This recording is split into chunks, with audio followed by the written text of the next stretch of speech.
he was committed to the rule of law. He did not like the violence, certainly, that took place in the early 1980s, and spoke against it. He did not like the police being subverted in their role, the judiciary being subverted in their role. And what I experienced personally is that he didn't see race. He believed that Zimbabwe was for all Zimbabweans. And I think he believed that passionately. And so it is important that we honor the memory of him. And we need to pray that the younger generation of leaders will actually study some of his speeches more, to hear what he said at critical times in our journey as a young nation. But all of this has got very little to do with our city. And so let me now turn to discuss the city. I need to say at the outset that I was reluctant to take this post. I had to be encouraged by the likes of Sibangaliswe, people like Paul Tembe-Nyati, by Nelson Chamisa himself, Welshman Mube, to take on this task, because I viewed it as a poisoned chalice. The reason I say that is because I recognized even before I took office that our city is in a disastrous state. And now that I'm in this role, I understand that so much better. It really is truly in a shocking state. What we see in the roads is the surface representation of what is under the surface, and in fact, in many respects, what is under the surface is worse than the roads. Our sewage system, our piping system, has not been maintained or rehabilitated for 40 years. It is literally bursting at the seams. Councillor Rashlan will testify that on our councillors group, almost every few hours we get reports of sewage bursting. And our engineering teams are overwhelmed. Our water situation is critical. We all know in the sweltering heat, and we've seen the projections of El Nino this year. And when I look at our water levels, we all recognize that we face a very serious crisis. Because we have not been building the dams, we have not been constructing the pipelines that we should have for many decades now. And the city has grown. There are also deep-rooted cases of corruption in our city. We have projects like Egodini that were started in 2012 and are still nowhere near complete.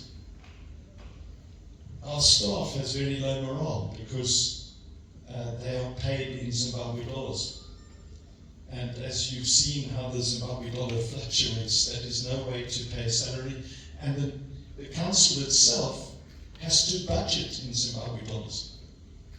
Although most businesses in the country run their businesses on the basis of currencies that hold their value, we are forced to try to run the council using a currency that has wildly fluctuated this year, as we've seen, from 2,000 to 9,000, down again to 4,000, and now it's back to 7,000. You're business people. You know the difficulties of budgeting when you have such unpredictability. It is impossible. So try and run the third largest corporation in Zimbabwe, which is the Bulawayo City Council, on that basis. Try to get capital equipment when you don't know what the rates being paid today are going to be worth next month. It is an impossible situation. And then even personally, What has happened over the last 20 years is that the office of mayor and even of councillors has been emasculated. We are no longer executive mayors, we are ceremonial. I drew almost incredulity this morning when I told the meeting in Hillbrow that Councillor Mashlangu earns the princely sum of $22 per month. That's his allowance. That's the total allowance that he gets. I earn a lot more as mayor. I get $25 per month.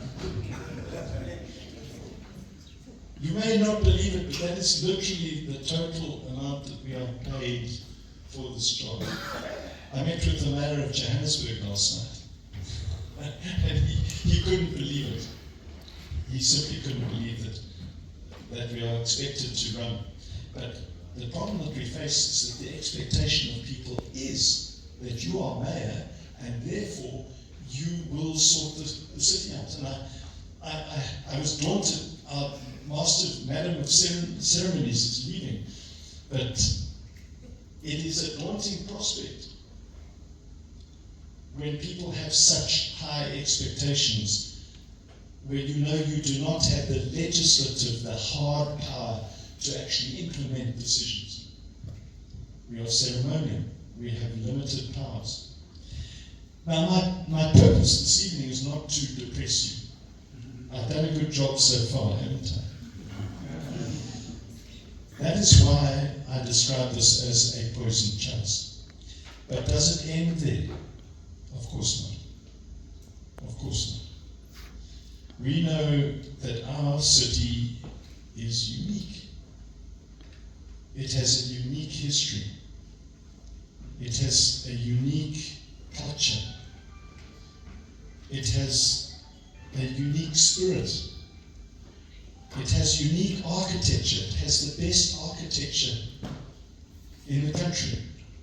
It has unique proximity in the region, to Zambia, to Botswana, to South Africa.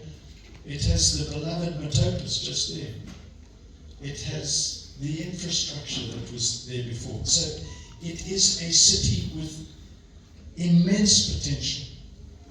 It used to arguably be the best city, I would say, in the whole of Africa. We used to have visionaries. We can restore that. What, though, are the steps that we have to take? And I want to leave you, I was asked this afternoon with a group of businessmen, what is my vision? What is our vision as a council? And I leave you with 4 broad goals that we need to achieve. Number 1,